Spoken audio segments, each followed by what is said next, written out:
Good evening and welcome to the Rare Book Room. Tonight I'm thrilled to have with us Liz Moore, author of the acclaimed novels Heft and The Unseen World. Her first novel, The Words of Every Song, draws on many of her own experiences as a musician. Her short fiction and creative nonfiction have appeared in venues such as Tin House, the New York Times, and Narrative Magazine. Liz was also the recipient of the 2014 Rome Prize in Literature, among other accolades, and her latest book, Long Bright River, launches today. Joining Liz in conversation is Abby Wright, senior editor of the Book Lover's Dream website, Read It Forward, as well as the host of the Read It Forward podcast. Previously, she was a contributing editor at Glamour and an assistant editor at O, the Oprah magazine. She has also written for The Cut, Metro, and Philadelphia magazine. It is a real pleasure to have them both here with us tonight. So without further ado, please join me in welcoming Liz, Abby, and Long Bright River to the Strand.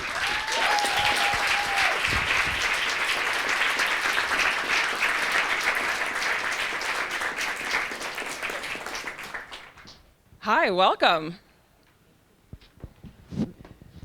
So I'm Abby Wright. Thank you so much for being here, and thanks to Liz for being here, and congrats. Thank you, Abby. Thank you guys all for coming here. It's so wonderful to look out at so many faces that I recognize some of. Yes, hello.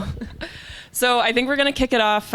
Would you read us a little bit from Long Bright River? Sure. And I'll preface this in two ways. The first is that, unfortunately, hi, Jason. I just keep seeing more faces. I got a cold right before the start of book tour. So as luck would have it, I may have to pause and drink my tea at certain points. But for that reason, we're keeping this a very short, 3-paragraph reading. And the other thing is, I'll tell you a little bit about the book just to give you some context. Long Bright River is set in contemporary Philadelphia, and it's the story of two sisters, both of whom grew up adjacent to Kensington, which is a neighborhood in Philadelphia that's been particularly hard hit by the opioid crisis. And as adults, the sisters have gone in two very different directions. One of them is suffering from addiction and has gone missing at the start of the novel. And the other is a police officer who sort of self-identifies as very morally upright and straight and narrow, which is a self-perception that comes into question both by the character and the reader as the book goes on. So I'll read this. If anybody likes to follow along, this is on page 23 in the novel. And I'm going to read a section that's sort of a flashback in Mickey's voice. And I'll begin. The first time I found my sister dead, she was 16. It was the summer of 2002. 48 hours earlier, on a Friday afternoon, she'd left school with her friends, telling me she'd be back by evening. She wasn't. By Saturday, I was frightened, telephoning Kacey's friends, asking them if they knew where she was. But nobody did, or no one would tell me at least. I was 17 then, very shy, already cast in the role I've played my entire life, the responsible one. A little old lady, said my grandmother, G, too serious for her own good. Kacey's friends no doubt thought of me as parental in some way, an authority figure, a person from whom to withhold information. Over and over again, they apologized dully and denied knowing anything. Kacey in those days was boisterous and loud. When she was home, which she had been with less and less frequency, life was better, the house warmer and happier. Her unusual laugh, a silent open-mouthed trembling, followed by a series of sharp, high vocal inhalations, doubling her over as if they caused her pain, echoed off the walls. Without it, her absence was noticeable, the silence in the house ominous and strange.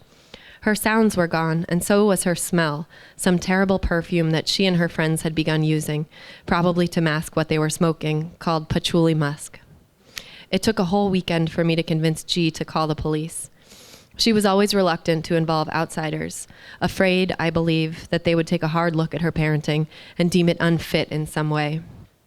When at last she agreed to, she fumbled the number and had to call twice on her olive green rotary phone.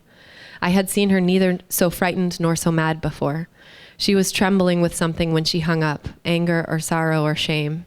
Her long, ruddy face moved in unsettling and novel ways.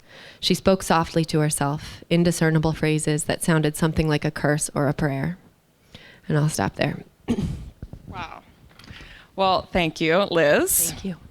You have had a big week. Your fourth novel, Long Bright River, just came out today and has already been named a Good Morning America book club pick for the month of January and received a rave review in the New York Times. So how do you feel, Liz? Are you still breathing?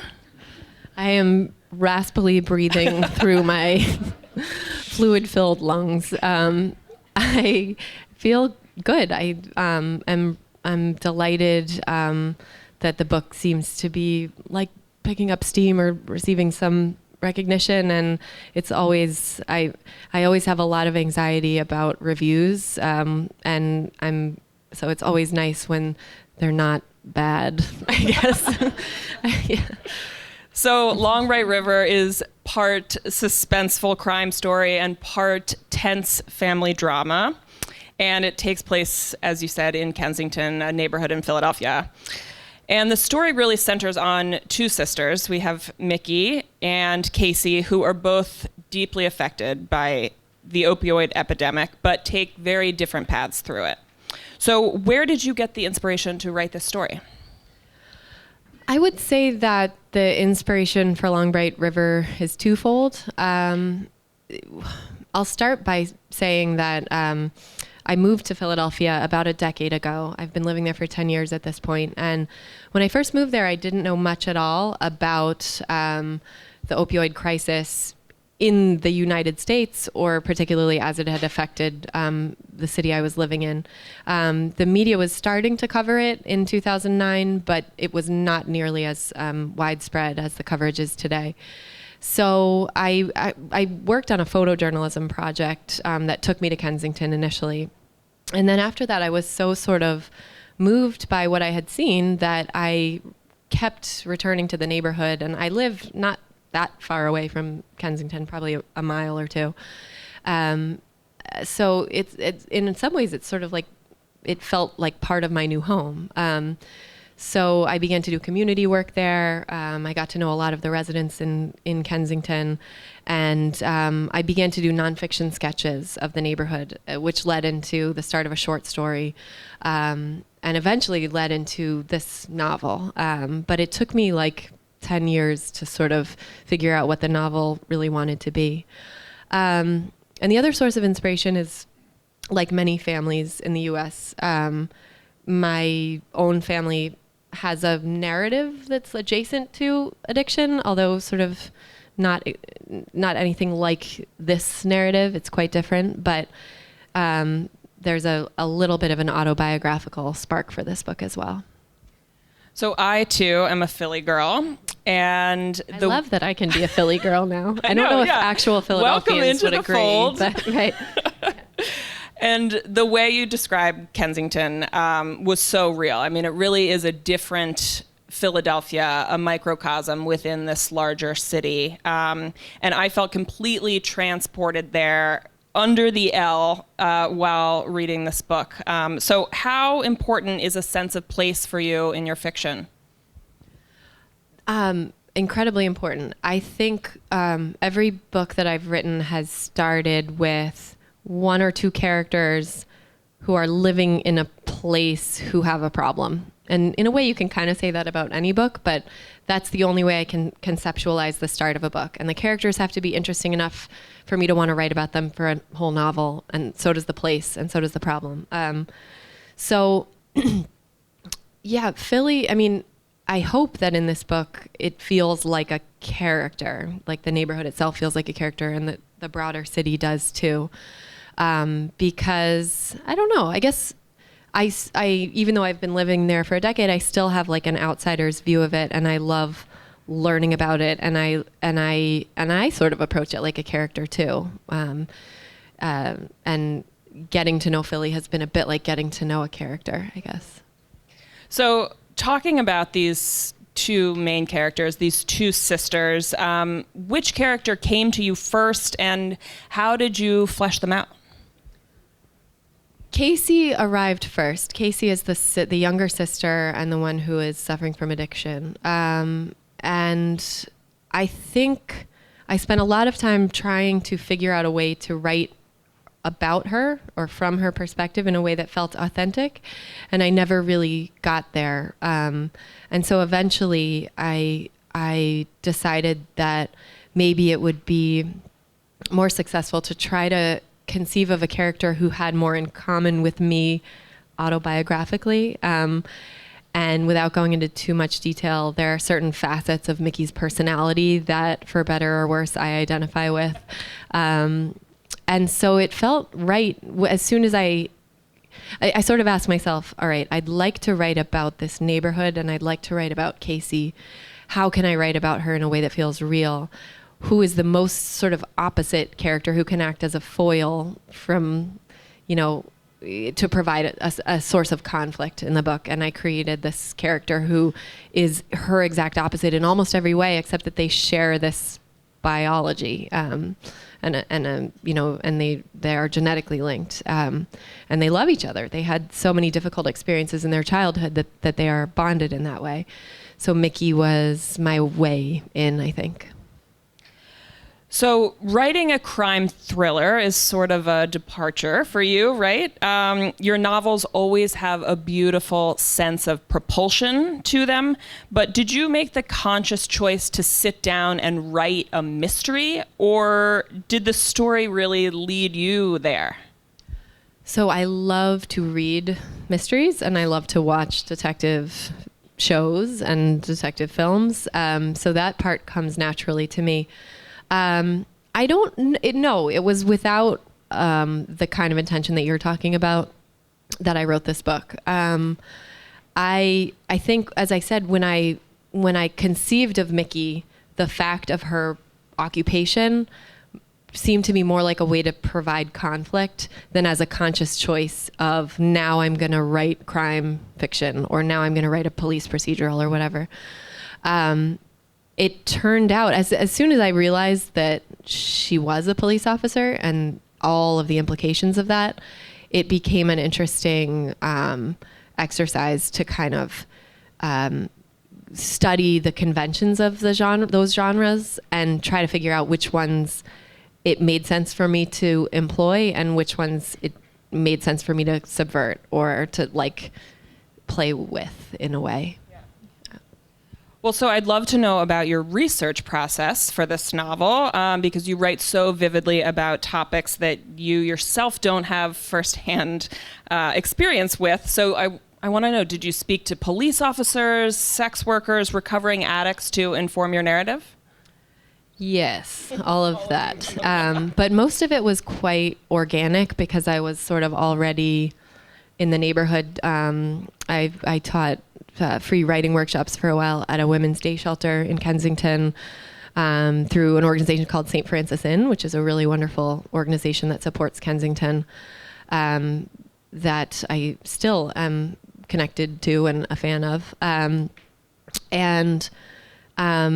was, writing about Kensington and visiting Kensington. So I guess I sort of more naturally got to know many of the people of Kensington. With the police work, that certainly required more formal research. I did do a ride along with a member of the Philadelphia Police Department who was a community relations officer. So I still question how authentic the ride along experience was.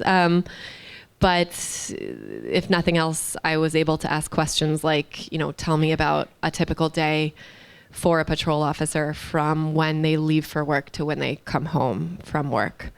Again, not certain how much of that was filtered through a PR lens, but the technical stuff was presumably true, and that was very useful to me because I didn't rely. I would rather rely on a primary source than a secondary source when it comes to writing about police work.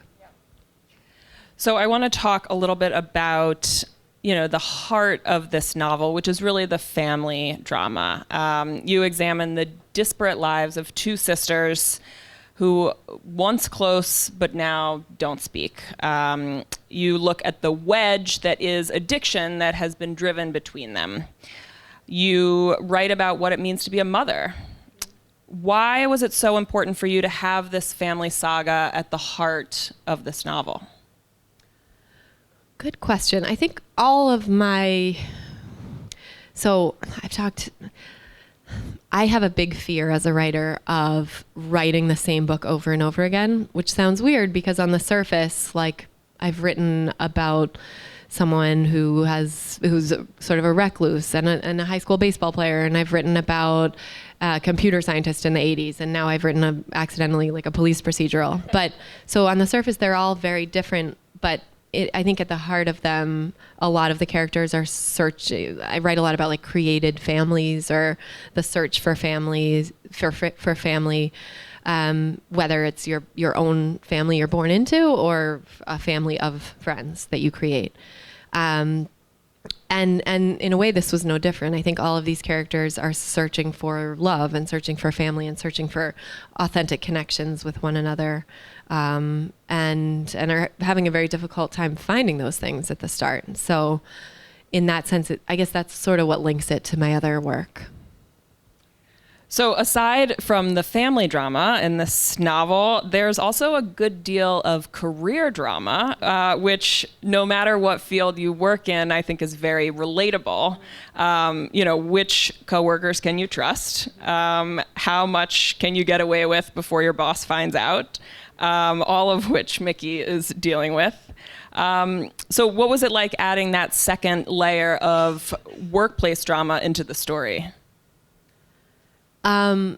Gratifying, I guess. Like, you're right. Whether you're working at a university, as I do, or in a police department, or any workplace context certainly has intrigue. And as a writer, you're always looking for sources of tension, sources of conflict, and so that was a natural way to, I think, incorporate conflict into the narrative, was to investigate like how police departments are structured and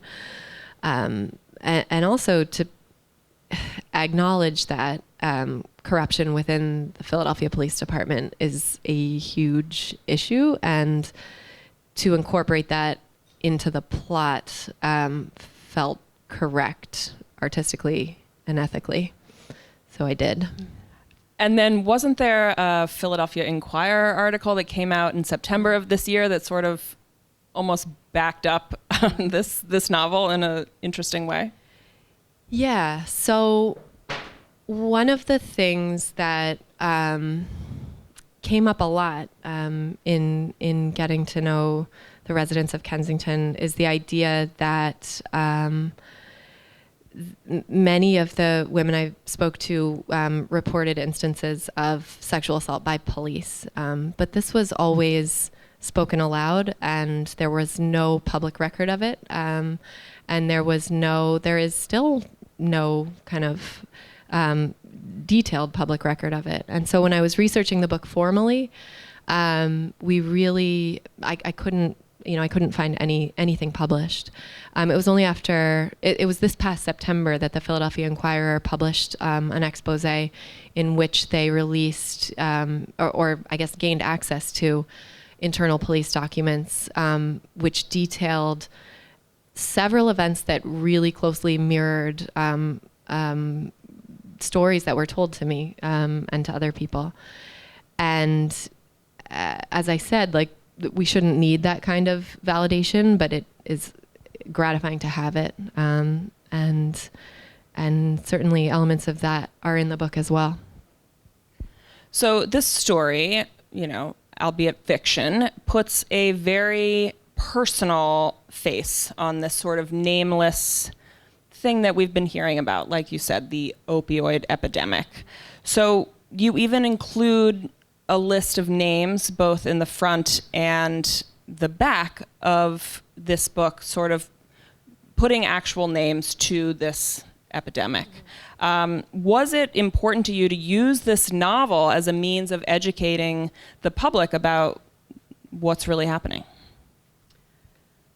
Have you guys heard of Kylie Reed's book? She's a debut author. She wrote the book Such a Fun Age. I went to her event last night, and I think she answered a similar question very well. I think when a book tries to teach anything, it is generally unsuccessful. So it was certainly not my goal to teach anybody anything about the opioid crisis, about policing, anything.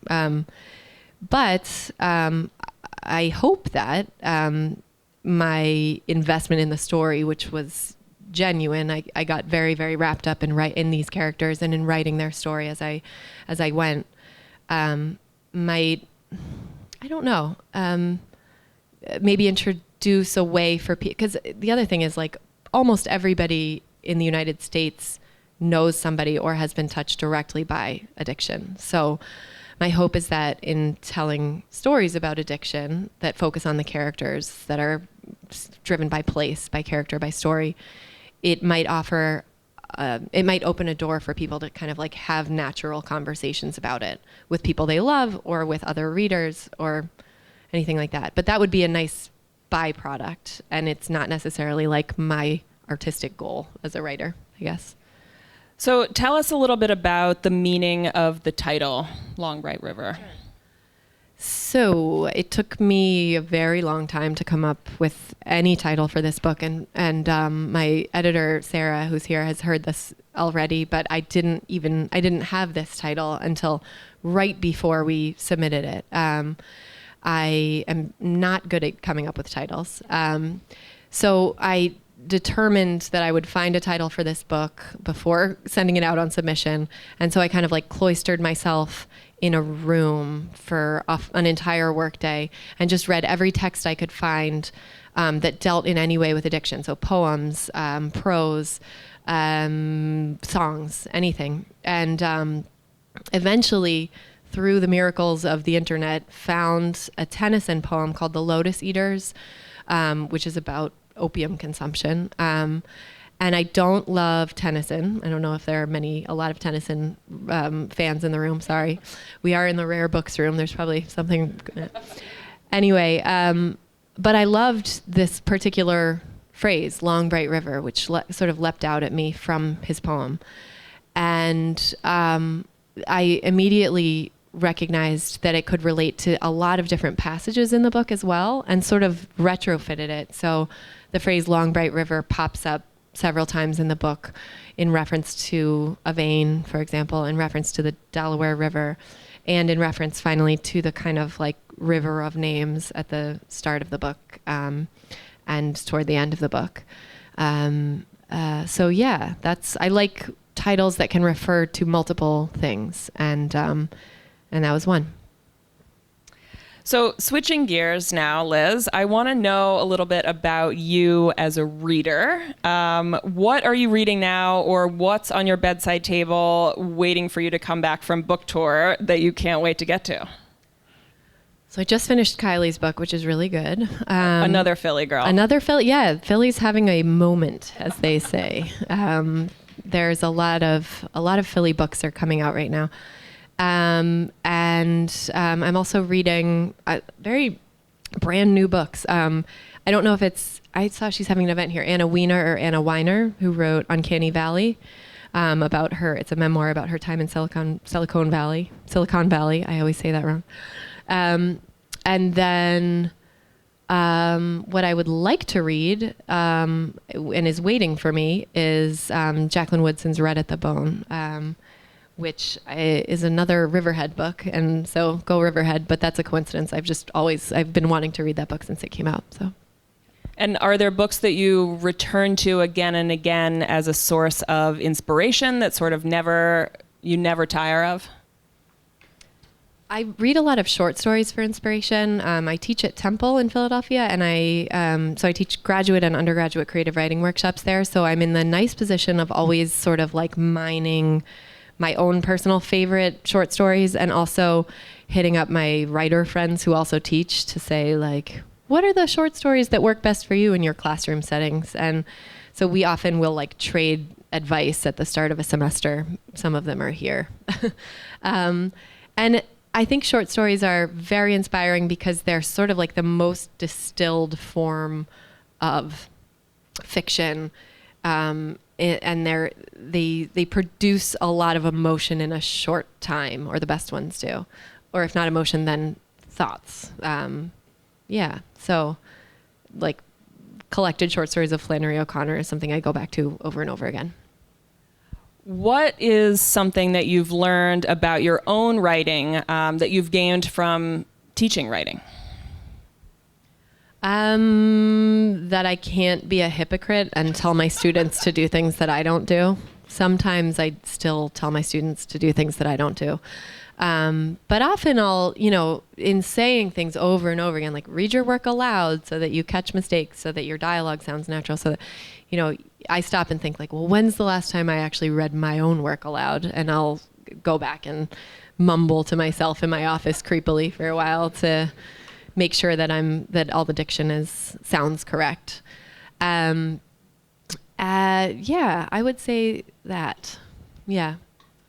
So finally, what do you hope readers of Long Bright River take away from reading this book?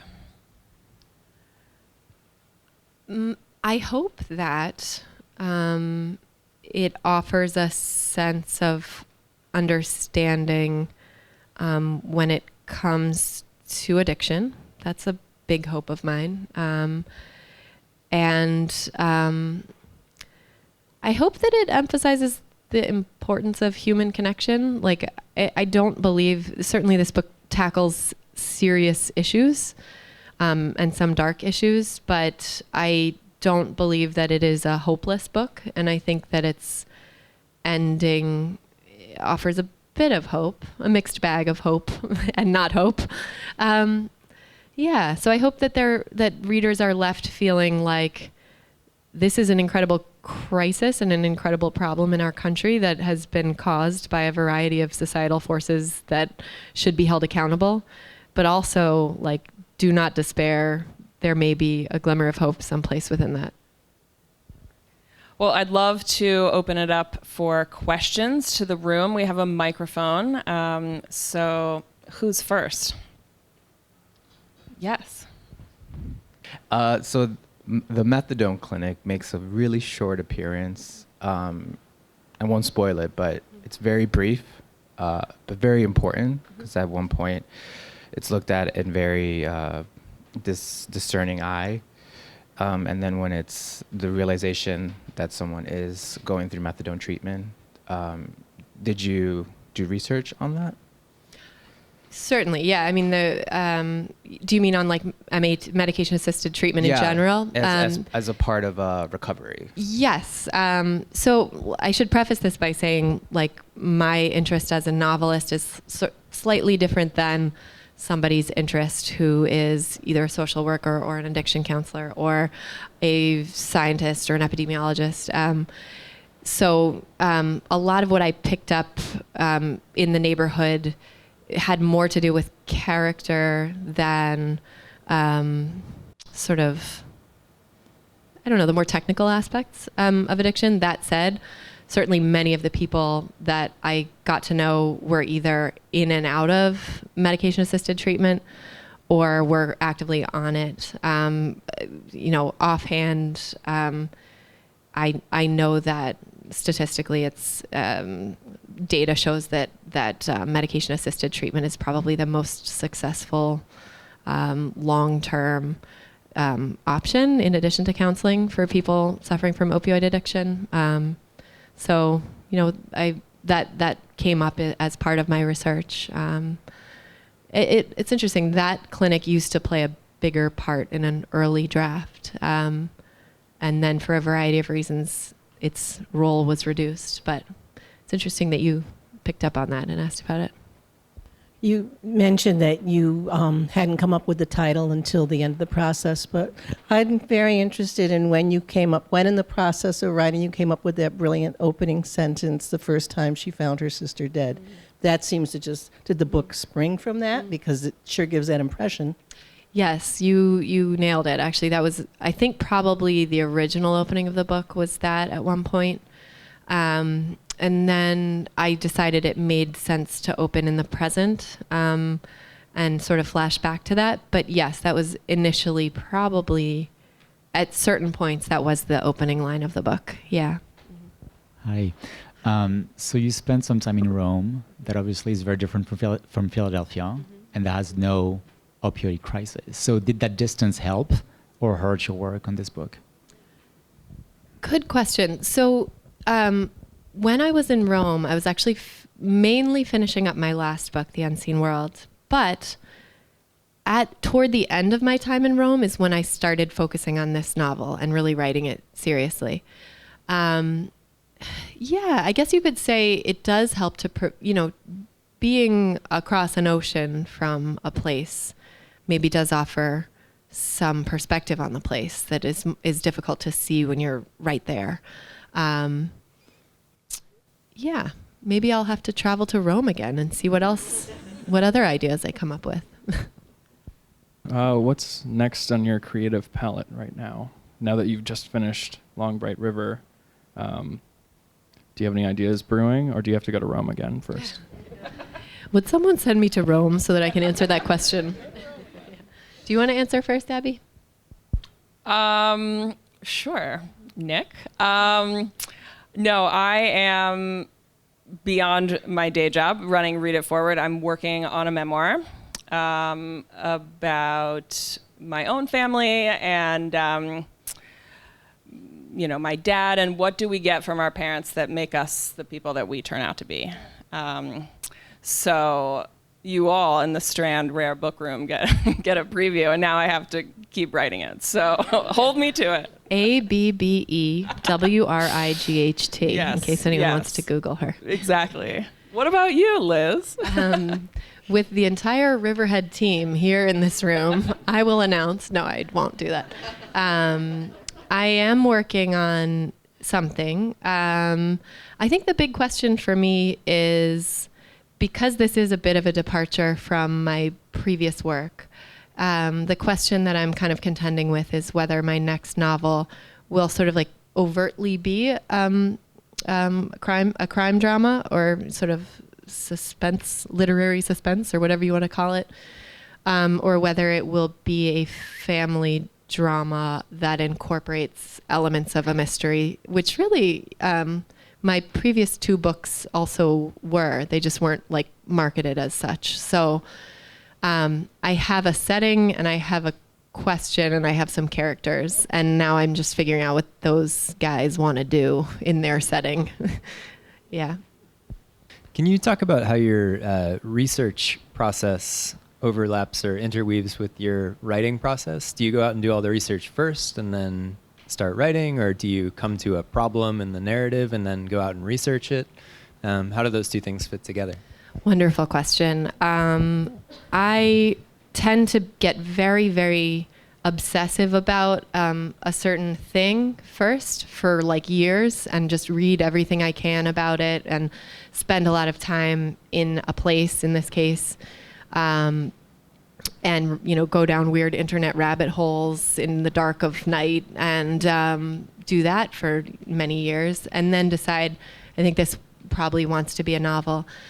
So I do a lot of front-loaded research kind of in a natural way, just because I sort of become an expert just by like reading and reading and reading. And then I'm able to write far enough to get a novel started. But you're absolutely right that questions, especially like if you're writing about an occupation you have never performed, you're constantly stumped by questions of just technical questions that come up. And what I tend to do is I'll write, I will do set hours or days of writing where I won't let myself go online. So I'll disconnect myself from the internet. And every time I come up with a question that I can't answer, I'll just put it in bold or in a different color on my computer. And then I know that I'll have to return to that. So I'll make up like wild lies as I write, knowing that they're incorrect, and then go back. Hopefully none of them made it into Long Bright River, although probably some of them did, and I'm certain that I'll hear about it shortly. This is a question that I heard you answer. Can you hear me? Yeah. Another time, really interestingly, and I've been thinking about your answer since then. Somebody asked you, there's some really powerful twists in the book without revealing any of them. And someone asked you if you knew ahead of time what those twists were going to be. And And can you talk a little bit about like the process? So you have the subject matter and you have the relationships, and then how do you layer in the big twists, the plot twists, and the elements of suspense? Do you remember what my answer was? Can you continue? I think I can. I will say, because this was, again, like sort of new territory for me, I was learning as I went. And so there were a couple of things. Every time I came up with a twist, I would say like, oh, that's a good twist. And also like, oh, now I have to go rewrite the book again. Because each one wasn't just necessarily like a twist from which you could just take a left. Usually it was a twist that completely reinvented a character for me. And so I would have to go back and like really rethink the character and the character's voice and like big things. Which is why, I mean, that's kind of what I do for every book, which is why I publish a book every 4 years, not every 1 year so far. So that seems to be the track that I'm on again. Yeah. All right, let's transition into the signing then. Thank you so much for having this discussion tonight. Thank you guys Let's give so them a much round of for coming. applause.